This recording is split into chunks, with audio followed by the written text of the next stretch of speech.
त्या प्रमाणावर गाजतोय आणि ती प्रक्रिया पण सरकारने सुरू केलेली आहे. तर या संदर्भात आपली नेमकी भूमिका काय आहे?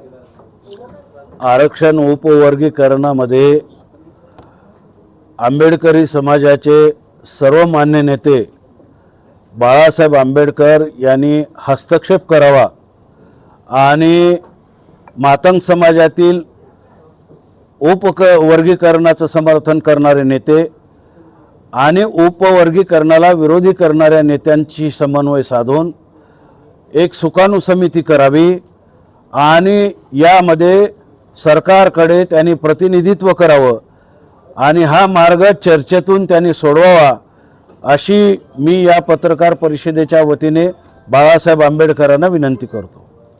आपण आंबेडकरी चळवळीचे ज्येष्ठ नेते आहात, त्यासोबतच आता काँग्रेसमध्ये सुद्धा आहात. तर काँग्रेस पक्षाची काही भूमिका या संदर्भाने किंवा आपण काय प्रयत्न करणार, पत्र पाठवणार काही?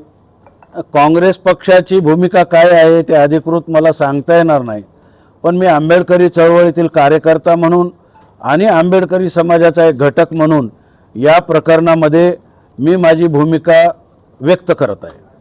काही बाळासाहेबांना आपण या प्रकरणामध्ये हाताळण्यासाठी सांगताय? आम्ही एक प्रयत्न करतो आहोत की मराठवाड्यातील जे दलित पॅंथरपासून नामांतर लढ्यामध्ये असलेले कार्यकर्ते, बौद्धांच्या सवलतीसाठी लढलेले कार्यकर्ते, भूमिहीन गायरान कास्तकारांच्यासाठी लढलेले कार्यकर्ते, हे सर्व कार्यकर्ते अशा आंदोलनापासून 2 हात दूरचं अंतर राखून आहेत. या सर्व कार्यकर्त्यांना एकत्र करून नजीकच्या काळामध्ये बाळासाहेब आंबेडकरांना आम्ही त्यांच्याशी प्रत्यक्ष संपर्क करू.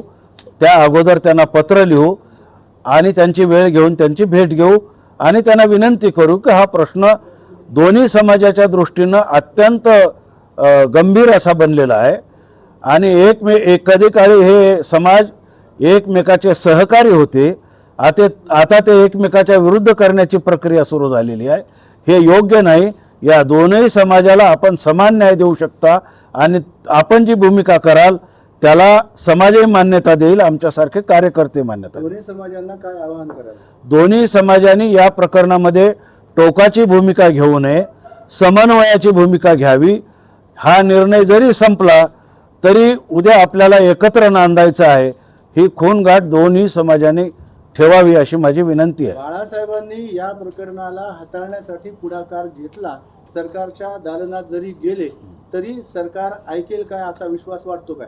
सरकार जरी नाही, सरकारवर दबाव तर निश्चित येईल, सरकारला ऐकावं तर लागेलच. पण निर्णय करताना सरकार आज ज्या एकतर्फीपणानं जात आहे त्या एकतर्फीपणामुळे बौद्ध समाजामध्ये अशी भावना झालेली की आमचं काहीतरी चाललेलं आहे ना. तर किमान बाळासाहेब आंबेडकरांच्या हस्तक्षेपामुळं या प्रकरणामध्ये एवढं होईल की त्यांनाही न्याय देता येईल आणि बौद्ध समाजाच्या दृष्टिकोनाने त्यांचं जे न्याय आहे ते त्यांना टिकवता येईल.